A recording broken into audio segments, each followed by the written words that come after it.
봄나물TV 건강 팩트 체크 시간입니다. 겨울철에 걸리기 쉬운 질환에 대한 이야기를 해드리도록 하겠습니다.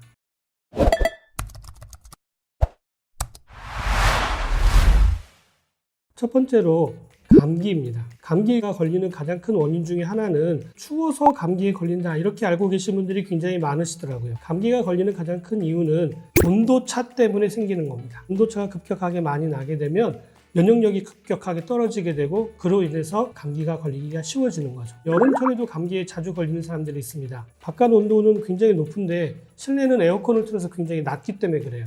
급격한 기온차에 의해서 면역력이 떨어지는 거죠. 너무 겨울철에 따뜻하게 난방을 하는 것 또는 여름철에 너무 냉방을 많이 하는 것 이런 것들은 굉장히 주의가 필요합니다. 감기가 걸렸다라고 하는 증상은 내가 면역력이 많이 떨어져 있구나라는 걸 나타내는 표시이기 때문에 관리를 잘 해주시는 게 굉장히 중요합니다. 첫 번째 제가 권해드리는 방법은요. 발을 따뜻하게 하는 것입니다. 감기가 걸리면 열이 나는 게 가장 대표적인 증상인데요. 열이 날 때 발을 한번 만져보세요. 생각보다 발이 굉장히 차가운 분들이 많으실 겁니다. 발이 따뜻해야 위에 있는 열이 밑으로 내려오고 밑에서 따뜻해진 열기가 위로 올라가서 순환이 일어날 수가 있거든요. 두 번째로는 따뜻한 물을 많이 드시는 것을 권장해 드립니다. 감기가 걸리는 가장 큰 이유 중에 또 한 가지는 실내 공기가 많이 건조해지기 때문에 나타나는 증상이 될 수가 있거든요. 공기가 건조해지면 점막이 많이 마르게 되고 그로 인해서 면역력이 떨어져서 감기에 걸리기가 쉬워집니다. 평상시에 물을 충분히 많이 마셔주는 거 굉장히 중요한 일입니다. 세 번째로 가장 강력하게 추천해드리고 싶은 건 소금물을 진하게 타셔서 1시간마다 한 번씩 가글을 하는 겁니다. 3번, 4번 정도만 지나면 열이 떨어지기 시작할 겁니다. 최소 적어도 1시간에 한 번씩 가글하시고 주무시기 전에 꼭 가글하시고 주무시는 거 권장해드립니다. 두 번째로 많이 흔하게 나타나는 질환은 비염, 천식입니다. 겨울철, 추워지는 날씨 때문에 굉장히 심하게 많이 증상이 나타나기 시작하고 생각보다 굉장히 많으신 분들이 고생을 하시는 것들을 주변에서 확인하실 수 있으실 겁니다. 비염과 천식은 일반적으로 알러지성 비염, 알러지성 천식일 가능성이 굉장히 높습니다. 비염과 천식은 알러지가 원인이기 때문에 그 기전이 똑같습니다. 그래서 관리 방법도 똑같은데요. 폐하고 호흡기와 연관되어져 있기 때문에 폐장과 연관되어져 있을 가능성이 굉장히 높습니다. 이 폐장은 어떠한 환경을 굉장히 좋아하냐면 습하고 따뜻한 환경을 좋아합니다. 겨울철에 건조해지고 추워지기 때문에 이런 증상들이 많이 나타나는데 이걸 반대로 바꿔주는 겁니다. 실내 습도는 이럴 때는 약 60% 정도를 유지하는 게 좋습니다. 실내 습도가 60%면 굉장히 습한 쪽입니다. 촉촉하다 이런 느낌이 들 정도거든요. 그게 무조건 건강에 좋다라고 저는 생각하지 않거든요. 겨울철은 원래가 건조해야 정상입니다. 너무 습하게 관리하는 것은 건강한 사람에게는 저는 오히려 해가 될 수 있다고 생각하고요. 건조한 때 굉장히 많은 증상들이 나타나시는 분들은 60% 정도로 습도를 관리하라고 권장해 드리는 겁니다.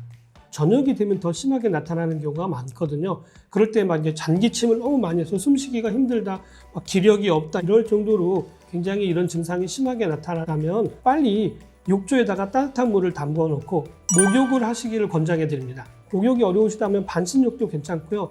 또 샤워도 괜찮습니다. 시간을 약 20분 정도, 10분 이상에서 20분 정도를 하시기를 권장해 드립니다.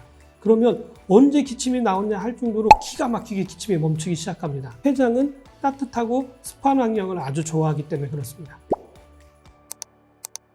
세 번째, 폐렴입니다. 폐렴은 폐렴균에 의해서 많이 발생하는데요. 요즘은 폐렴균에 의해서 폐렴이 발견되어지는 경우는 별로 없습니다. 대부분 다 감기나 독감의 합병증에 의해서 나타나는 경우가 대부분이거든요. 관리하시기 위해서는 감기나 독감에 걸리지 않도록 면역 관리를 철저히 하시는 게 굉장히 중요하고요.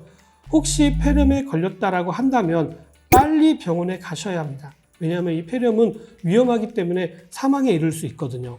여러 가지 합병증을 동시에 가져올 수 있습니다. 일반 감기와 폐렴의 가장 큰 차이점 중에 하나는 폐렴은 고열이 난다는 겁니다. 아이들이 감기에 걸렸을 때 해열제를 많이 먹이시고 엄마가 이렇게 관리를 할 텐데요.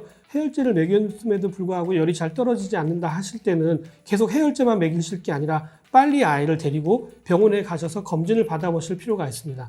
왜냐하면 어린아이 같은 경우에는 폐렴이 치명적일 수가 있기 때문에 굉장히 위험합니다. 자, 이렇게 겨울철에 걸리기 쉬운 질환 3가지를 알아봤는데요. 이 3가지 질환들이 전부 다 호흡기성 질환이라는 사실입니다. 그래서 평상시 때 폐 관리를 잘 하시는 게 굉장히 중요하고요. 습하고 따뜻한 환경을 좋아한다는 사실을 기억하셔서 평상시에 실내 환경을 잘 유지하신다면 겨울철 감기나 겨울철 질환을 예방하는 데 도움이 되실 것 같습니다. 오늘은 여기까지 말씀드리겠습니다. 저는 다음에 찾아뵙도록 하겠습니다. 감사합니다.